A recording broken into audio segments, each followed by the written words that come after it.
अब जो जनता ने हमें निर्णय दिया है, हम न केवल एक कंस्ट्रक्टिव ऑपोजिशन का रोल निभाएंगे, बल्कि हम समाज सेवा, जनता के सुख दुख में काम आना, व्यक्तिगत तौर पे जिसको भी जो ज़रूरत होगी, हम लोगों के सुख दुख में हमेशा काम आएंगे।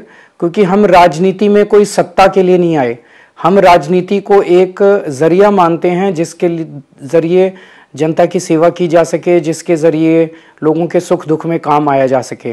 वो काम हम करते रहेंगे और हमें आगे भी इसी तरह से जनता के सुख दुख में काम आना है। मैं आम आदमी पार्टी के सभी कार्यकर्ताओं को बहुत बहुत बधाई देना चाहता हूं। वो बहुत शानदार चुनाव लड़े, बहुत मेहनत की, उन्होंने बहुत कुछ सहा इस पूरे चुनाव के दौरान, उन्होंने बहुत शानदार चुनाव लड़ा। इसके लिए मैं उन सबको, सभी कार्यकर्ताओं को बहुत बहुत बधाई देना चाहता हूं। नमस्कार।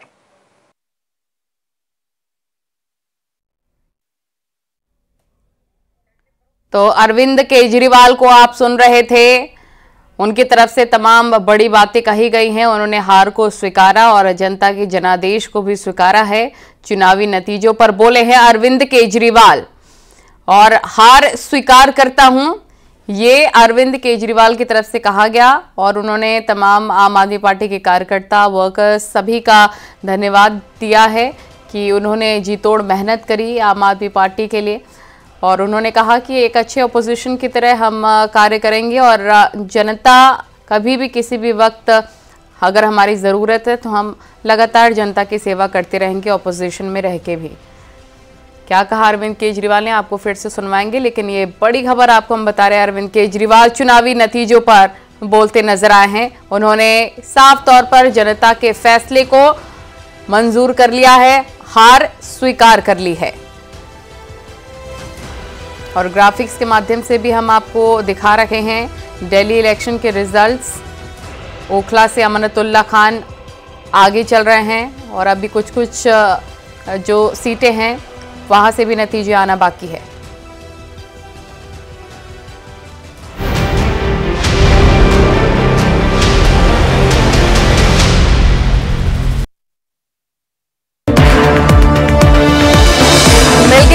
चला सीएम योगी का जादू, बीजेपी की जो नरेंद्र मोदी जी का नारा है, सबका साथ सबका विकास, कांग्रेस से ज्यादा मुस्लिम वोटर ने जो है मुझे वोट दिया है और 55% वोट से गांधीनगर में ये जीत ऐतिहासिक जीत है। 1 to 1 फाइट की है। 69 सीट्स पे हो सकता है कि आम आदमी पार्टी और कांग्रेस अलग लड़ रही हो, लेकिन ये 70वीं सीट पे इकट्ठे लड़ रहे थे। ऐसा कैंडिडेट राहुल गांधी और केजरीवाल जी ने दिया था जो चुनाव भी न लड़ सके, लेकिन गांधीनगर के लोगों ने दिखा दिया है कि उनका विश्वास नरेंद्र मोदी जी और भारतीय जनता।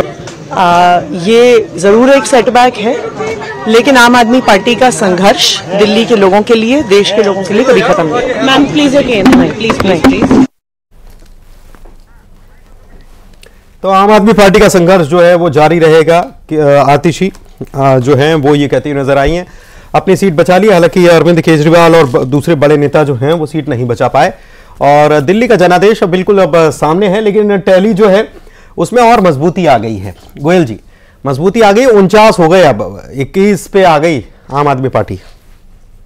देखिए आंकड़ा बढ़ रहा है, मुझे तो हाफ सेंचुरी तरफ जाते हुए नजर आ रहा है। बीजेपी हाफ सेंचुरी लगा सकती है, इसमें कोई दो राय नहीं है।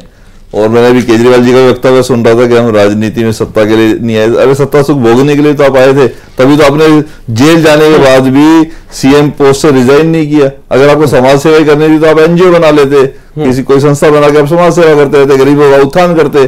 पर आपने वो सारे कार्य तो करे ही नहीं। आपने तो करा, आपने सिर्फ विकास, अपना शीश महल बनाया, 80 लाख के पर्दे लगाए, 12 लाख के टॉयलेट सीट लगा दी, करोड़ों रुपए का हर जो भी दिल्ली के अंदर विकास के कार्य हुए, मोहल्ला क्लिनिक के नाम पे करोड़ों रुपए घोटाला हुआ, फर्जी जांच दिखा दी सैकड़ों लोगों की, जितने लोग वहां गए नहीं पेशेंट, उससे ज्यादा जांच के पैसे उन्होंने दिखाएंगे।